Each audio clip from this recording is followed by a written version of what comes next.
قرآن پاک کے بارے میں ہمارا عقیدہ اور ایمان ہے، صحیح ہے، اللہ کا کلام ہے۔ قرآن پاک کا متکلم کون ہے؟ اللہ پاک۔ اللہ پاک کس سے باتیں کرتا ہے؟ ہم سے۔ اللہ پاک ہم سے باتیں کر رہا ہے یا اللہ، اور ہم سمجھنے کی ضرورت محسوس نہیں کر رہے، کمال نہیں ہوئی ہے؟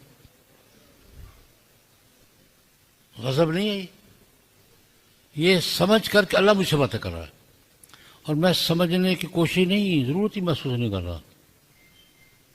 میرا اللہ مجھے کیا کہہ رہا ہے پتہ ہوگا نہیں۔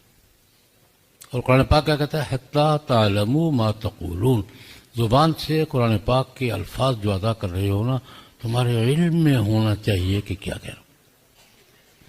فہم قرآن، قرآن پاک کہتا ہے سوچ مجھے سمجھ کے پڑھو یار، مجھے پڑھو، صحیح پڑھو، یاد بھی کرو اور سمجھ کے پڑھو۔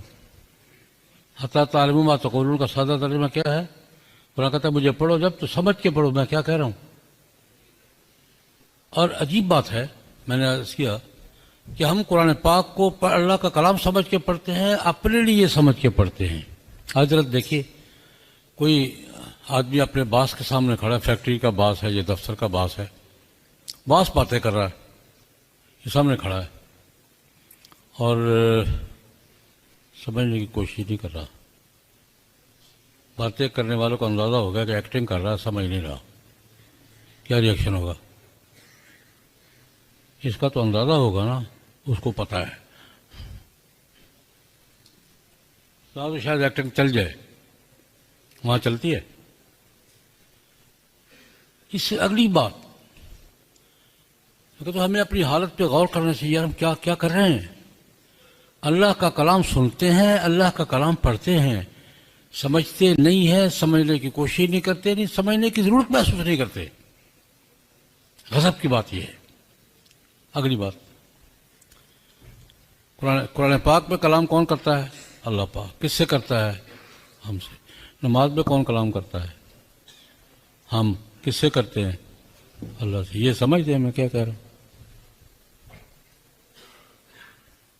یہ دنیا کا عجیب ترین ڈائلاگ ہے یار۔ اللہ سے باتیں کر رہا ہوں، اللہ کی باتیں کر رہا ہوں، نہ اس کی سمجھتا ہوں نہ اپنی سمجھتا ہوں۔ دنیا میں کہیں ایسا کلام سنا ہے؟ کلام کر رہے ہیں، یہ کہہ کے کلام کر رہے ہیں کہ اللہ سے باتیں کر رہے ہیں۔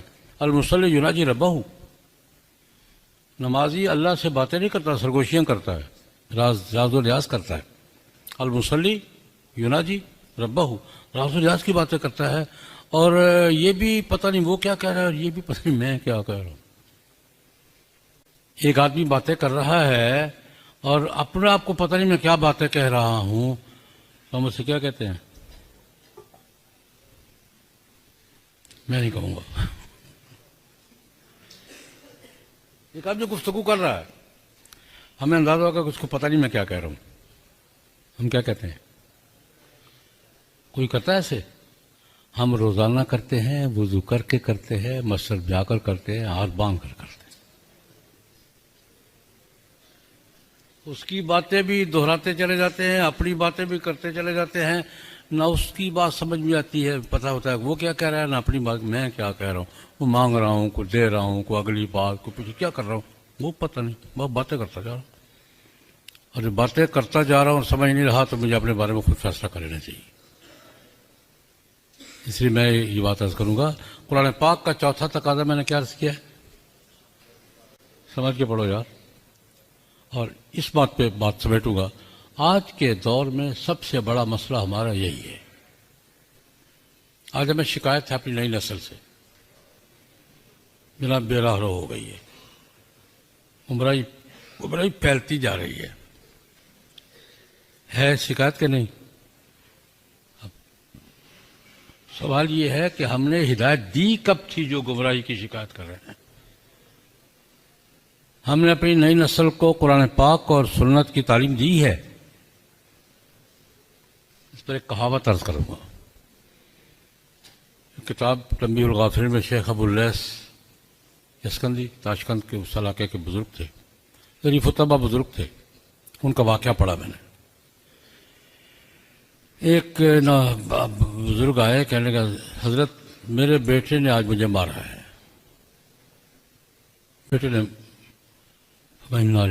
کیا یہ وہ وقت آ گیا جب اولاد ماں باپ کو مارے گی؟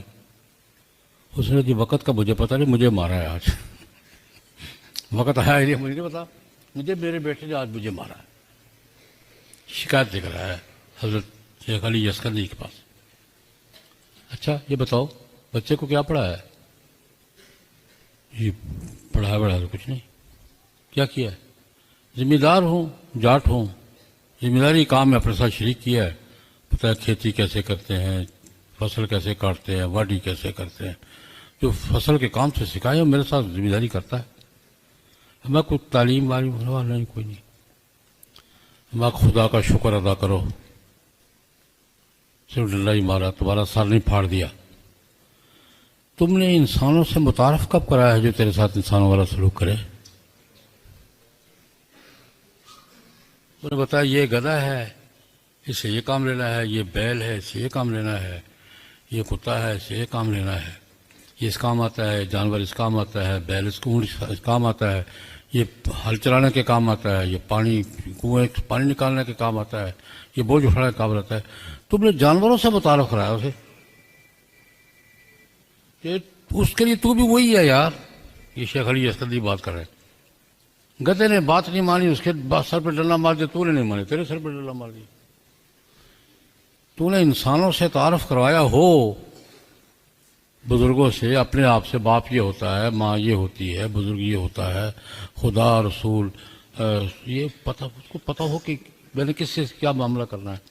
میں یہ عرض کروں، آج میں یہ بات ہر مجلس پہ کوشش کرتا ہوں کہنے کی، نئی نسل سے ہم یہ شکایت تو کر رہے ہیں کہ یہ بے راہ رو ہو رہی ہے. سوال یہ ہے کہ ہم نے راہ پہ لگایا کب تھا جو شکایت کر رہے ہیں؟ ہم تعلیم دے رہے ہیں ان کو، نئی نسل کو تعلیم دے رہے ہیں. تو جو کہا ہے بھائی، اس سے کیا شکایت کر رہے ہیں؟ اگر نوجوان نسل دین پہ، اخلاقیات پہ اور اپنے ثقافت پہ قائم نہیں ہے تو اس کا قصور کیا ہے؟ اس لیے میں بات سمیٹ رہا ہوں، کبھی بات نہیں کرتا. میں یہ عرض کروں گا، قرآن پاک کہتا ہے کہ مجھے سمجھ کے پڑھو. اور آج کی ہماری سب سے بڑی ضرورت ہے، میں یہ بات عرض کیا کرتا ہوں، آج بھی عرض کروں گا، ہماری نئی نسل، بچہ ہو یا بچی، لڑکا ہو یا لڑکی، کالج اور یونیورسٹی کے طلباء کو دو کام آپ کر دیں، ان کے ہمیشہ ہدایت پہ رہنے کی گارنٹی میں دیتا ہوں. اپنے بچے کا قرآن پاک کے ساتھ فہم کا تعلق قائم کر دیں. عقیدت تو ہے، ایمان بھی ہے، محبت بھی ہے، سمجھتا بھی ہے.